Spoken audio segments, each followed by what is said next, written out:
Salut à tous et bienvenue aux observateurs. Cette semaine, je suis à Abidjan, ici, avec nos observateurs. Et ensemble, on a couvert les élections parlementaires. Alors, on a fait ça comme d'habitude sur Facebook, sur Twitter. Mais nos observateurs sont aussi allés à la rencontre des gens dans la rue. Et ils vous racontent maintenant ce qu'ils ont vu et entendu.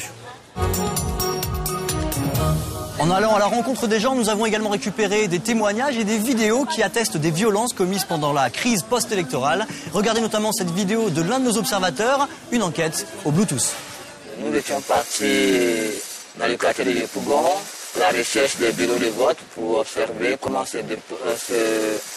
quel était l'état des votes au niveau du quartier de Doucouré. On a été surpris de constater qu'il y avait des tombes en plein air dans un endroit et on s'est approché. On a fait des photos sans que quelqu'un nous inquiète. Brusquement, un de ceux qui est apparu nous disant qu'il y avait des images de la tombe et comment ça s'était passé. Et il nous a passé les images sur Bluetooth. On a visionné, on a vu qu'il nous a dit tout simplement que c'était des gens qui avaient été tués juste après l'arrestation de Laurent Gbagbo, le 12 avril, et qu'ils avaient été tués par les miliciens. Et il avait l'enterrement, effectivement, l'enterrement envoyait des gens, plusieurs une tombe, une fosse commune, montrant des individus qu'on mettait à même dans le sol, et on enterrait. On a été surpris quand même de voir que ça correspondait effectivement à l'aspect actuel de la tombe. Puisqu'on a vu comme ça, on ne peut pas savoir il y a combien de personnes dans cette tombe. Et donc là, ça a permis de nous éclairer qu'effectivement on a fait un lien avec l'image qu'on voyait et ce qui était devant nous. Les vidéos récupérées par notre observateur attestent des violences dans le camp Gbagbo. Mais attention, bien sûr, des violences ont aussi été commises dans l'autre camp. On part maintenant à l'autre bout d'Abidjan, dans une commune qui s'appelle Abobo, et où un de nos observateurs a rencontré le fameux commando invisible. Un commando qui s'était particulièrement illustré lors de la bataille d'Abidjan contre les forces fidèles à l'ancien président. Le commando invisible sort de l'ombre, une histoire racontée par l'affinant.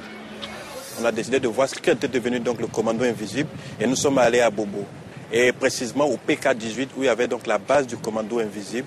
Là-bas nous avons rencontré un commandant qu'on appelait donc le commandant Ferré et nous avons voulu savoir qu'étaient devenus donc tous ces jeunes combattants qui ont été donc là au moment de la crise. Alors il nous a expliqué comme ça que le commando invisible en tant que tel n'avait pas disparu, mais aujourd'hui tous les jeunes donc font partie d'un certain nombre de regroupements donc un peu disséminés dans tout Abobo et ils essaient donc d'apporter leur aide donc aux forces qui sont donc les forces légales. Ils essaient par exemple donc de participer à des opérations de sécurisation donc un peu dans toute la commune d'Abobo et même dans Abidjan. Ils sont même sollicités quelquefois donc par l'armée régulière. Donc voilà un peu. Et ils attendent beaucoup de l'État bien sûr. Ils font tout cela mais sans être payés.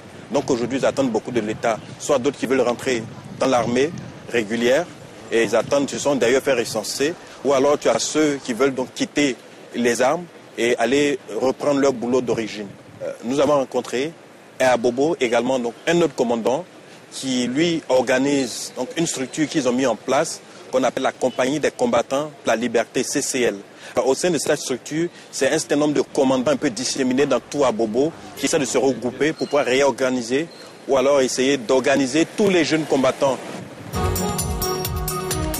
Notre observatrice s'appelle Ghislaine et le jour des élections législatives, elle a fait le tour des bureaux de vote avec son petit appareil photo et lorsqu'elle est revenue au bureau, elle m'a dit honnêtement, c'était le désert électoral.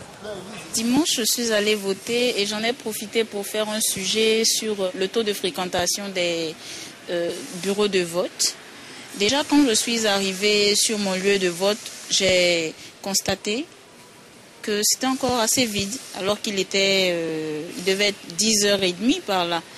Alors, j'ai donc décidé de demander un peu à ceux qui étaient là, voilà, comment ils expliquaient donc ce vide-là, étant donné qu'à la présidentielle, il était carrément impossible de circuler, quoi. La plupart ont dit, peut-être que c'est pour la messe, les gens attendent de revenir du culte avant de venir voter, etc. Alors, je suis restée assez longtemps, mais le constat était le même. Les gens n'avaient pas vraiment l'air intéressés, en fait, de l'enjeu que représentaient les législatives et tout. À la limite, on vote pas. Voilà, ça ne nous intéresse pas, c'est clair, il y avait ceux qui boycottaient, mais il y avait aussi ceux qui avaient la possibilité d'aller voter, mais qui avaient simplement choisi de ne pas y aller. On On finit cette émission avec les autres observateurs qui ont partagé avec moi cette semaine d'élection. Voici leurs images et leurs témoignages. Bon, je suis un habitant de la commune de Koumassi. J'ai constaté qu'il y a eu le déguerpissement à Koumassi. Et j'ai essayé de suivre un peu, au grand carrefour de Koumassi, j'ai essayé de suivre un peu la brigade de salubrité. Mais à l'arrivée de la brigade de salubrité, nous avons constaté que ces commerçants ont commencé à fuir, de peur que leurs biens soient saisis par cette brigade. Cette brigade est restée pendant un peu de temps sur les lieux. Mais nous avons constaté que l'espace est resté vide. Mais dès le départ, on a constaté que l'espace s'est envahi de nouveau par ces mêmes commerçants. Du coup, ils sont venus s'installer et l'encombrement et de la saleté. Donc nous demandons au ministère de la Salubrité de pouvoir doter cette brigade de moyens suffisants pour pouvoir décourager ces commerçants de pouvoir s'installer.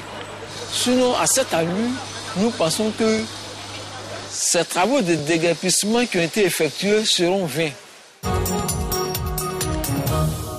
À côté des législatives, j'ai décidé de m'intéresser au garba.